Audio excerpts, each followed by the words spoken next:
Sir साडा एक तो ये है कि असी साढ़े 1158 सहायक प्रोफैसर फ्रंट पंजाब है जी साडी रिक्रूटमेंट हुई सी कि कोर्ट च चली गई साडी एक तां ये सी कि कांग्रेस की ढिल्ली कारगुजारी करके ये साडा हो नहीं सकेगा लड़की है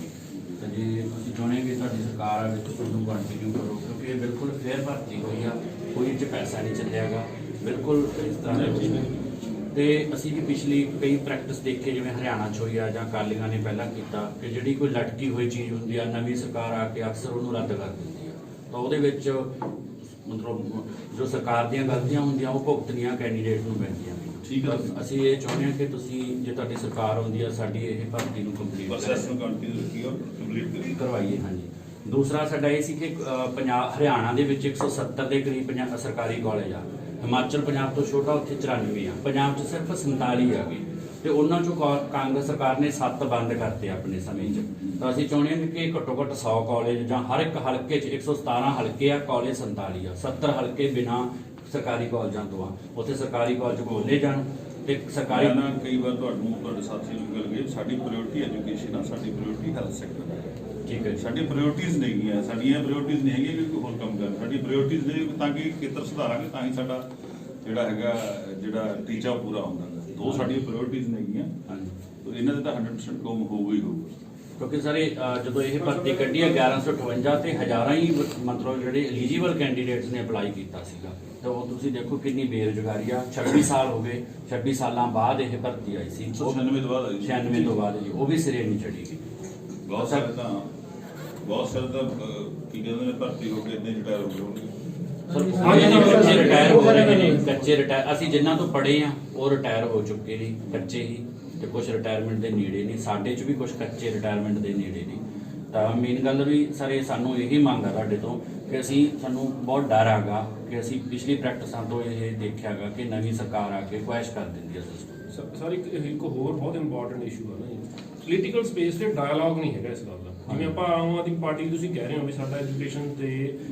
ਹੈਲਥ ਮੇਨ ਇਸ਼ੂ ਹੈ ਪਰ ਇੱਕ ਵੀ ਬਿਆਨ ਆਪਣੀ ਪਾਰਟੀ ਵੱਲੋਂ ਵੀ ਹਜੇ ਜਾਰੀ ਨਹੀਂ ਹੋਇਆ ਵੀ ਆਹ ਸਿਚੁਏਸ਼ਨ ਆ ਹਾਇਰ ਐਜੂਕੇਸ਼ਨ ਦੀ ਜਾਂ ਆਪਣੀ ਸਕੂਲ ਐਜੂਕੇਸ਼ਨ ਦੀ ਪਰ ਉਹਦੇ ਬਾਰੇ ਵੀ ਆਹ ਡਾਟਾ ਹੈਗਾ ਅਸੀਂ ਇਹਦੇ ਵਿੱਚ ਆਹ ਚੀਜ਼ਾਂ ਕੰਕਰੀਟ ਪਲਾਨ ਜਿਹੜਾ ਹੈਗਾ ਨਾ ਜਿਵੇਂ ਹੁਣ ਮੈਂ ਤੁਹਾਨੂੰ ਦੱਸ ਰਿਹਾ ਕਾਂਗਰਸ ਨੇ ਕਹਿਤਾ ਸੀ ਪਿਛਲੀ ਵਾਰ ਵੀ ਅਸੀਂ 50 ਹੋਰ ਕਾਲਜ ਖੋਲਾਂਗੇ मतलब कुछ ना कुछ तो एजेंडा यह होगी ना भी आम आदमी पार्टी सरकार आऊगी तो असं इन्ने सरकारी कॉलेज मिनीमम होर खोलांगे ये साडा प्राइम एजेंडा होगा मतलब इस तरह की कोई चीज़ तो हो ना मैनीफेस्टो च आए जे मतलब जिवें अज प्रेस कॉन्फ्रेंस इत्थे ये गल कही जाए भी इत्थे हायर एजुकेशन नाल जुड़े इन्ने बंदे खड़े ने असीं इस नूं प्रेस कॉन्फ्रेंस होंदी ना किसी एक मुद्दे ते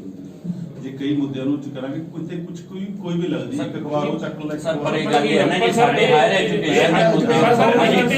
ਮੁੱਦੇ ਸਾਡੇ ਹਾਇਰ ਐਜੂਕੇਸ਼ਨ ਦੇ ਮੁੱਦੇ ਤੇ ਕਦੇ ਵੀ ਕਿਸੇ ਪਾਰਟੀ ਨੇ ਆ ਕਾਂਗਰਸ ਦਾ ਮੈਨੀਫੈਸਟੋ ਹੈ ਪਿਛਲਾ ਬੋਲਿਆ ਕਈ ਵਾਰ ਮੈਂ ਬੋਲਿਆ ਕਈ ਵਾਰ ਤੁਹਾਡੇ ਕੋਲ ਕਾਲਜਾਂ ਚ ਗਿਆਗਾ ਕਈ ਵਾਰ ਯੂਨੀਵਰਸਿਟੀ ਪਟਿਆਲੇ ਮੈਂ ਖੁਦ ਜਾਂਦਾ ਰਹਾਂਗਾ ਹਾਂਜੀ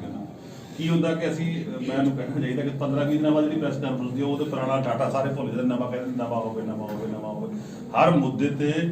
ਘੱਟੋ ਘੱਟ ਮੈਂ ਜਦੋਂ ਵੀ ਕਦੇ ਵਿਧਾਨ ਸਭਾ ਚੱਲੀ ਆ ਸਾਰੇ ਮੁੱਦੇ ਤੇ ਡਾਟਾ ਸਮੇਤ ਬੋਲਾਂਗੇ ਵਿਧਾਨ ਸਭਾ ਲਾਈਵ ਨਾ ਹੋਣ ਕਰਕੇ ਲਾਈਵ ਨਾ ਉਹਦਾ ਪ੍ਰਸਾਰਣ ਹੋਣ ਕਰਕੇ ਪਤਾ ਨਹੀਂ ਲੱਗਦਾ ਕਿ ਜਿਹੜੇ ਅਖਬਾਰ ਨੇ ਇਹ ਮੰਨ ਲਓ ਜਾਗਰਣ ਦੇ ਨੇ ਇਹਨਾਂ ਦਾ ਜਾਗਰਣ ਦਾ ਮਾਲ ਹੈ ਕਹਿੰਦਾ ਇਦਾਂ ਲਿਖ ਦਿਓ ਉਦਾਂ ਲਿਖ ਦਿੰਦੇ ਪੰਜਾਬੀ ਟ੍ਰਿਬਿਊਨ ਵਾਲਾ ਕਹਿੰਦਾ ਇਦਾਂ ਲਿਖ ਦਿਓ ਇੰਗਲਿਸ਼ ਵਾਲਾ ਇਦਾਂ ਕਹਿੰਦਾ ਉਦਾਂ ਦਾ ਫਲੇਵਰ ਦੇ ਕੇ ਉਹ ਚੱਲੀ ਜਾਂਦਾ ਹੈ ਠੀਕ ਹੈ ਨਾ ਸਰ ਕਾਂਗਰਸ ਨੇ ਪਿਛਲੇ ਚੋਣ ਮੈਨੀਫੈਸਟੋ 'ਚ 50 ਕਾਲਜ ਖੋਲ੍ਹਣ ਦੀ ਗੱਲ ਕੀਤੀ ਸੀ ਉਹ 16 ਤੇ ਆ ਗਏ 16 ਵੀ ਸਕੂਲਾਂ ਦੀਆਂ ਬਿਲਡਿੰਗਾਂ ਦੇ ਬਾਹਰ ਬੋਰਡ ਲਾਤੇ 2-3 ਖੋਲੇ ਨੇ ਬਾਕੀ ਸਕੂਲ ਦੀਆਂ ਬਿਲਡਿੰਗਾਂ 'ਚ ਬੋਰਡ ਲਾਤੇ ਕਿ ਅਸੀਂ ਸਰਕਾਰੀ ਕਾਲਜ ਖੋਲ੍ਹਦੇ ਆ ਤਾਂ ਸਾਨੂੰ ਘੱਟੋ ਘੱਟ 70 ਹੋਰ ਹਲਕਿਆਂ 'ਚ ਕਾਲਜ ਦੀ ਲੋੜ ਆ ਗਈ ਤੇ ਸਰਕਾਰੀ ਕਾਲਜਾਂ ਦੇ ਵਿੱਚ ਜਿਹੜੇ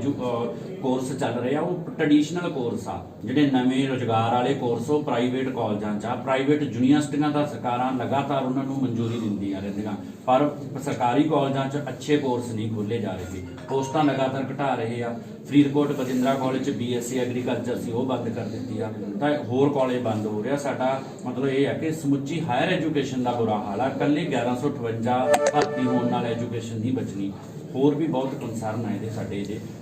ਹਾਇਰ ਐਜੂਕੇਸ਼ਨ ਦੇ ਤੁਸੀਂ ਪਲੀਜ਼ ਇਹਦੇ ਉੱਪਰ ਸਪੈਸ਼ਲ ਕਰਦੇ ਸਪੈਸ਼ਲ ਵੀ ਕਰਦੇ ਅਸੀਂ ਤਾਂ ਇੱਥੋਂ ਤੱਕ ਕਹਿੰਦੇ ਹੈਗੇ ਕਿ UPSC ਦੇ ਵੀ ਸਾਡਾ ਹੋ ਕੀ ਰਿਹਾ ਹਾਲ ਸਾਰੇ ਪ੍ਰੋਫੈਸਰ ਹੋ professor union public service commission ਦੀ ਕੀ ਹਾਲ ਪੰਜਾਬ ਦਾ ਕੀ ਕੀ ਹਾਲ ਆ ਪੰਜਾਬ ਦਾ, ਦੇਖੋ ਹਰੇਕ ਸਿਲੈਕਸ਼ਨ ਦੇ ਕੇ ਲੋਕ ਅੱਗੇ 100 ਸਵਾ 100 DGP Maharashtra, DGP Manipur, DGP Uttarakhand, ਸਾਰੇ ਚੀਫ ਸੈਕਟਰੀ ਫਲਾਣੇ ਸਟੇਟ ਦਾ, ਚੀਫ ਸੈਕਟਰੀ ਫਲਾਣੇ ਸਟੇਟ ਦਾ, ਡੀਸੀ ਫਲਾਣੇ ਸਟੇਟ ਦਾ, ਤੇ ਹੁਣ ਉਹਨਾਂ ਸੂਬੇ ਦੇ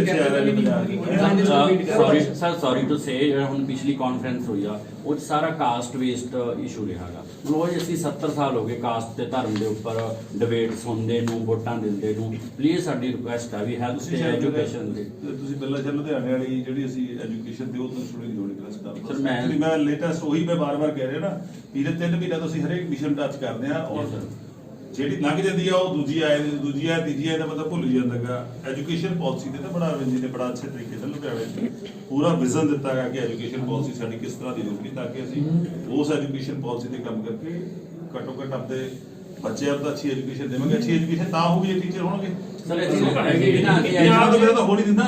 ਸਰ ਐਜੂਕੇਸ਼ਨ ਉੱਪਰ ਵੀ ਜਦੋਂ ਕੋਈ ਗੱਲ ਹੁੰਦੀ ਆ ਨਾ, ਜਾਂ ਪੰਜਾਬ ਦੇ ਲੋਕਾਂ 'ਚ ਵੀ ਪ੍ਰੋਟੈਸਟ ਦੇ ਦਿਖਦੇ ਆ, ਉਹ ਸਕੂਲੀ ਐਜੂਕੇਸ਼ਨ ਦੇ ਦਿਸਦੇ ਆ, ਜਾਂ ਸਕੂਲੀ ਟੀਚਰਾਂ ਦੇ ਟੈਂਕੀਆਂ ਦੇ ਚੜ੍ਹਨਾ, ਜਾਂ ਉਹ ਤਾਂ ਅਖਬਾਰਾਂ 'ਚ ਆ ਜਾਂਦਾ। ਪਰ ਜਿਹੜੀ ਹਾਇਰ ਐਜੂਕੇਸ਼ਨ ਆ ਸਰਕਾਰੀ ਕਾਲਜਾਂ ਲਈ, ਇਹ ਕਦੇ ਵੀ ਕਿਤੇ ਮਤਲਬ ਲਾਈਮਲਾਈਟ 'ਚ ਨਹੀਂ ਆਏਗੀ ਅੱਜ ਤੱਕ। ਮਤਲਬ 26 ਸਾਲਾਂ 'ਚ ਕਿਸੇ ਸਰਕਾਰ ਨੇ ਅੱਜ ਤੱਕ ਕੋਈ ਗੱਲ ਬੋਲੀ ਨਹੀਂ ਗੀ। ਤਾਂ ਅਸੀਂ ਹੁਣ ਮਸਾਂ ਪੋਸਟਾਂ ਨਿਕਲੀਆਂ ਸੀ, ਉਹ ਵੀ ਵਿੱਚੇ ਲਟਕ ਗਈਆਂ, ਕਿਉਂਕਿ ਇਹ ਲੋਕਾਂ ਦਾ ਇਸ਼ੂ ਨਹੀਂ ਅੱਜ ਤੱਕ ਰਿਹਾ ਹੈਗਾ, ਕਿਸੇ ਪਾਰਟੀ ਦਾ ਖਾਸ ਤੌਰ ਤੇ ਇਸ਼ੂ ਨਹੀਂ ਰਿਹਾ ਹੈਗਾ। ਕਿਉਂਕਿ ਉੱਥੇ ਜੇ ਹੁਣ ਦਲਿਤ ਦੀ ਅੱਜ ਗੱਲ ਸੀਗੀ ਤਾਂ 38 ਪੰਜਾਬ ਦੇ ਜਿਹੜੇ ਕਾਲਜ ਨੇ ਉਹ ਪਿੰਡੂ ਖੇਤਰਾਂ 'ਚ ਆ, ਜਿੱਥੇ ਗਰੀਬ ਔਰਤਾਂ, ਦਲਿਤ, ਪਿੰਡੂ ਬੱਚੇ ਪੜ੍ਹਦੇ ਆ। ਤੇ ਜੇ ਅਸੀਂ ਹਾਂਜੀ ਦੇਖੀ ਬੜਾ ਜਾ 2:30 ਵੱਜ ਗਏ, ਸਾਡੇ ਤੇ ਬੜਾ ਜਾਊਗਾ ਭੇਜ ਦੇ ਫਟਾਫਟ ਇੱਥੇ ਬਹੁਤ ਗਾਲਾਂ ਖਾਣੀਆਂ। ਤੇ ਉਹ ਕਰ ਦਫ਼ਤਰ ਭੇਜ ਦੇ ਜਿੰਨੀ ਜ਼ਿਆਦਾ ਠੀਕ ਹੈ ਮੈਂ ਕਰਦਾ। ਸਰ ਇਹਨੂੰ ਪਲੀਜ਼ ਮੀਡੀਆ 'ਚ ਜ਼ਰੂਰ ਤੁਹਾਡੀ, ਕਿਉਂਕਿ ਤੁਹਾਡੀ ਆਵਾਜ਼ ਦੂਰ ਤੱਕ ਜਾਂਦੀ ਆ, ਅਸੀਂ ਤਾਂ ਆਪਣੀ ਗੱਲ ਨੂੰ ਲਗਾਤਾਰ ਕਰਦਾ